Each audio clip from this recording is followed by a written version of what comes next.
1. Tes wawasan kebangsaan. Untuk menilai penguasaan pengetahuan dan kemampuan mengimplementasikan nilai-nilai 4 pilar kebangsaan Indonesia. 1. Dalam kehidupan bernegara, Pancasila berperan sebagai A. Dasar negara, B. Dasar kenegaraan, C. Dasar beragama, D. Dasar ketatanegaraan.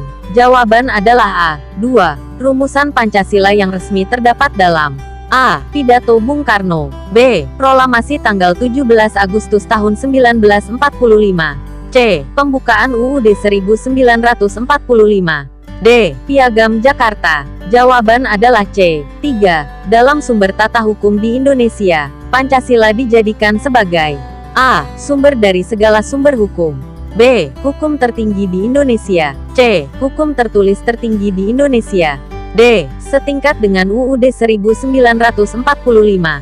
Jawaban adalah A. 4. Pancasila bagi bangsa Indonesia merupakan A. Pandangan hidup, B. Falsafah dan dasar negara, C. Sumber hukum, D. Semua benar. Jawaban adalah A. 5. Hubungan sosial yang selaras, serasi, seimbang antara individu dan masyarakat dijiwai oleh nilai-nilai Pancasila, yaitu A. Sila kedua, B. Sila ketiga, C. Sila keempat, D. Sila kelima. Jawaban adalah A. 6. Berdasarkan pengalaman sejarah, Pancasila sebagai dasar negara ternyata tetap tegak walaupun mengalami berbagai cobaan. Adapun kekuatannya terletak pada A. Posisi negara yang terdiri dari pulau-pulau yang terpisah oleh laut, B. Keyakinan bangsa Indonesia akan kebenaran Pancasila, C. Pegawai negeri sipil yang menjaganya, D. Kekuatan TNI. Jawaban adalah B. 7. Pancasila yang benar dan perlu dihayati serta diamalkan adalah Pancasila yang rumusannya tercantum dalam A. Pembukaan UUD 1945, B. Konstitusi RIS, C. TAP MPR RI Noil, MPR, 1978, D. Buku Sutasoma. Jawaban adalah A. 8. Pangkal tolak penghayatan dan pengamalan Pancasila adalah A. Keamanan dan kemampuan mengadakan tuntutan dan kebutuhan masyarakat modern, B. Kemauan dan kemampuan mengembangkan pertengkaran antar umat beragama, C. Kemauan dan kemampuan manusia Indonesia dalam mengendalikan diri, D. Kemauan dan kemampuan manusia Indonesia mengembangkan kebudayaan asing. Jawaban adalah C.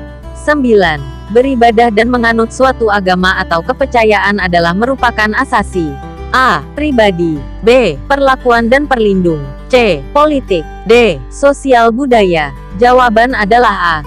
10. Secara formal Pancasila disahkan sebagai dasar negara Republik Indonesia pada tanggal A. Tanggal 1 Juni tahun 1945, B. Tanggal 17 Agustus tahun 1945, C. Tanggal 18 Agustus tahun 1945, D. Tanggal 20 Agustus tahun 1945.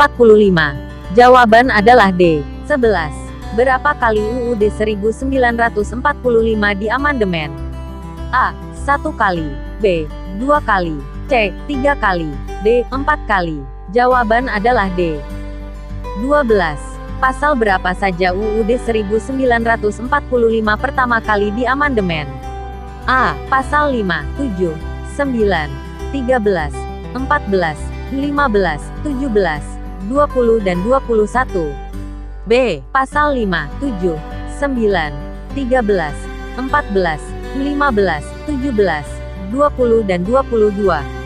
C. Pasal 5, 7, 9, 13, 14, 15, 17, 20 dan 23. D. Pasal 5, 7, 9, 13, 14, 15, 17, 20 dan 24. Jawaban adalah A. 13. Kapan amandemen keempat dilakukan? A. Tanggal 11 Agustus tahun 2002, B. Tanggal 11 Agustus tahun 2003, C. Tanggal 11 Agustus tahun 2004, D. Semua jawaban salah. Jawaban adalah A. 14. Pasal berapa UUD 1945 keempat kali diamandemen? A. Pasal 2, 6, 8, 11, 16, 23, 24, 29, 31, 32, 33, 34, dan 35.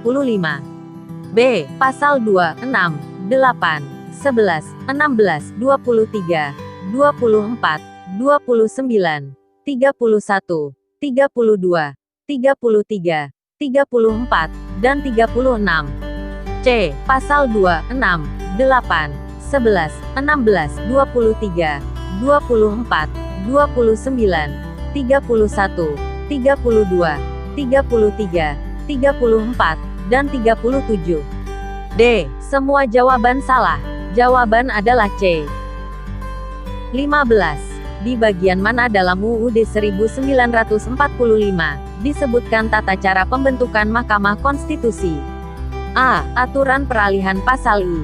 B. Aturan peralihan pasal 2. C. Aturan peralihan pasal 3. D. Aturan peralihan pasal 4. Jawaban adalah C. 16. Apa dasar hukum pembentukan Mahkamah Konstitusi? A. UU Nomor 21 Tahun 2003. B. UU Nomor 22 Tahun 2003. C. UU Nomor 23 Tahun 2003. D. UU Nomor 24 Tahun 2003. Jawaban adalah D. 17. Di bawah ini merupakan kewenangan dari Mahkamah Konstitusi, kecuali A. Menguji undang-undang terhadap Undang-Undang Dasar Negara Republik Indonesia tahun 1945. B. Memutus sengketa kewenangan lembaga negara yang kewenangannya diberikan oleh UUD 1945. C. Memutus pembubaran partai politik, dan memutus perselisihan tentang hasil pemilihan umum. D. Memutus sengketa peradilan pidana dan perdata. Jawaban adalah D. 18. Yang dimaksud dengan alat bukti dalam UU Nomor 24 Tahun 2003 adalah A. Surat atau tulisan. B. Keterangan saksi. C. Keterangan ahli. D. Semua jawaban benar. Jawaban adalah D. 19. Setiap warga negara berhak mendapat pendidikan. Hal ini tercantum dalam UUD 1945 pasal A. 31 ayat 1. B. 31 ayat 2. C. 31 ayat 3. D. 31 ayat 4. Jawaban adalah A. 20. Berkenaan dengan perubahan isi dari UUD 1945, sebenarnya telah diatur oleh TP-MPR No. IVMPR 1983 tentang A. Interpelasi. B. Budget. C. Mosi tidak percaya. D. Referendum. Jawaban adalah D. 21.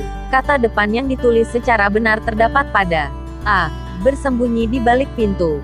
B. Menjilat ke atas. C. Datang kemari. D. Pergi ke luar negeri. Jawaban adalah C. 22. Tanda hubung yang digunakan secara benar terdapat pada A. Adat sopan santun. B. Muka merah padam. C. Kaum muda belia. D. Rumah porak-poranda. Jawaban adalah C. 23. Tanda koma yang digunakan secara tepat terdapat pada A. Terdakwa menurut hakim, terbuk 1I bersalah. B. Perusahaan itu bangkrut, karena ulah direktur utamanya. C. Dia belum berhasil, meskipun sudah bekerja keras. D. Jika tidak segera diberantas, peredaran narkoba akan semakin merajalela. Jawaban adalah D. 24. Huruf kapital yang digunakan secara benar terdapat pada A. Rancangan undang-undang itu sedang dibahas. B. Beberapa sekolah dasar di daerah terpencil kekurangan guru. C. Bahasa Indonesia ditetapkan sebagai bahasa negara dalam Undang-Undang Dasar kita. D. Jika tidak segera diberantas, peredaran narkoba akan semakin merajalela. Jawaban adalah A. 25. Kata yang tidak cocok digunakan dalam komunikasi tulis resmi terdapat pada A. Mengubah haluan. B. Mengukuhkan jabatan. C. Memantapkan jati diri. D. Menjajaki pendapat umum. Jawaban adalah D. 26. Kata sarapan yang cocok digunakan dalam komunikasi tulis resmi terdapat pada A. Asas partal. B. Sikap emosional. C. Aktivitas anak. D. Segi kognitif. Jawaban adalah C. 27. Sudah saatnya peralatan militer kita segera dilakukan. Kalimat yang tepat untuk melengkapi kalimat di atas adalah A. Perlengkapan. B. Kelengkapan. C. Pelengkapan. D. Pemerlengkap. Jawaban adalah A. 28. Pengakuan de jure dari suatu negara terhadap negara yang lain ditandai oleh A. Bantuan diplomasi. B. Kerjasama militer. C. Hubungan diplomatik. D. Kunjungan kepala negara. Jawaban adalah B. 29. Dilihat dari segi tujuannya, negara kepolisian bertujuan A. Meningkatkan kesejahteraan. B. Mewujudkan ketertiban. C. Memelihara kekuasaan. D. Menjamin keamanan. Jawaban adalah B. 30. Ciri khas negara kesatuan adalah A. Kepala negaranya adalah seorang presiden. B. Kekuasaan asli ada pada pemerintah pusat. C. Warga negara mudah berpindah domisili. D. Adanya konstitusi yang tertulis. Jawaban adalah B. 31. Apabila didasarkan pada ajaran Trias Politika, yang dikenal dengan teori pemisahan kekuasaan negara, maka penetapan APBN menurut UUD 1945 merupakan campur tangan. A. Presiden dalam kekuasaan Dewan Perwakilan Rakyat. B. Dewan Perwakilan Rakyat dalam kekuasaan Presiden. C. Presiden dalam kekuasaan Mahkamah Agung. D. Mahkamah Agung dalam kekuasaan Presiden. Jawaban adalah A. 32. Jika dibandingkan dengan kabinet parlementer, kelebihan kabinet presidentil adalah dalam hal A. Pembentukan kabinet sangat demokratis. B. Jalannya pemerintahan lebih stabil. C. Para menteri bertanggung jawab secara kolektif. D. Para menteri dapat diganti sewaktu-waktu. Jawaban adalah B. 33. Untuk mempertahankan kedaulatan Republik Indonesia pada tanggal 23 Agustus tahun 1945, Presiden Soekarno mengumumkan berdirinya 3 badan baru, yaitu A. KNPI. B. KENIP. C. KNI. D. KPIR. Jawaban adalah A. 33. Untuk mempertahankan kedaulatan Republik 34. Setelah Indonesia merdeka dan memperoleh pengakuan internasional, ternyata masalah-masalah yang dihadapi belum berakhir, terutama masalah konstitusi. Pada tahun 1950, setelah terbentuk Negara Kesatuan, UUD sementara yang digunakan pada hakikat merupakan UUD A. Hindia Belanda dengan beberapa perubahan. B. Negara Indonesia Timur dengan beberapa perubahan. C. 1945 yang disempurnakan. D. RIS dengan beberapa perubahan. Jawaban adalah A. 35. Indonesia menjadi anggota negara-negara non-blok karena ingin netral dalam percaturan dua negara adik kuasa, Amerika Serikat dan Rusia. Kedua negara itu setelah Perang Dunia II terlibat dalam A. Perang ideologi. B. Perlombaan persenjataan. C. Persaingan ekonomi global. D. Ofensif politik. Jawaban adalah B. 36. Menurut Undang-Undang Sistem Pendidikan Nasional, penyelenggaraan pendidikan dilaksanakan melalui jalur dan jenjang yang tersedia. Yang dimaksud jalur pendidikan adalah jalur pendidikan A. Sekolah dan luar sekolah. B. Formal dan informal. C. Umum dan kejuruan. D. Dasar, menengah, dan tinggi. Jawaban adalah B. 37. GBHN tahun 1999 sampai tahun 2004 telah mengamanatkan terselenggaranya pemilu secara lebih demokratis pada tahun 2004 yang dilaksanakan oleh sebuah badan penyelenggara pemilu yang independen dan non-partisan, yaitu A. Komisi Pemilihan Umum. B. Lembaga Pemilihan Umum. C. Sadan Pemilihan Umum. D. Biro Pemilihan Umum. Jawaban adalah A. 38.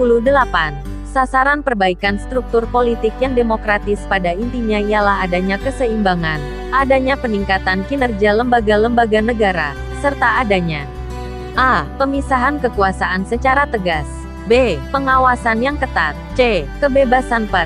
D. Kemauan pimpinan nasional. Jawaban adalah A. 39. Untuk menanggulangi banyaknya tenaga kerja yang menganggur dan setengah menganggur, salah satu jalan keluarnya ialah dengan A. Memperbaiki sektor industri. B. Memperluas kesempatan kerja. C. Memperluas pendidikan. D. Memanfaatkan sumber daya alam. Jawaban adalah B. 40. Pendidikan dasar berbeda dengan sekolah dasar karena pendidikan dasar mencakup A. TK dan SD. B. SD dan SMP. C. SD, SLTP, MEL dan MTS. D. SD, SMP, dan SMU. Jawaban adalah D. Demikian materi kita. Semoga bisa membantu. Jangan lupa subscribe channel, like dan bagikan.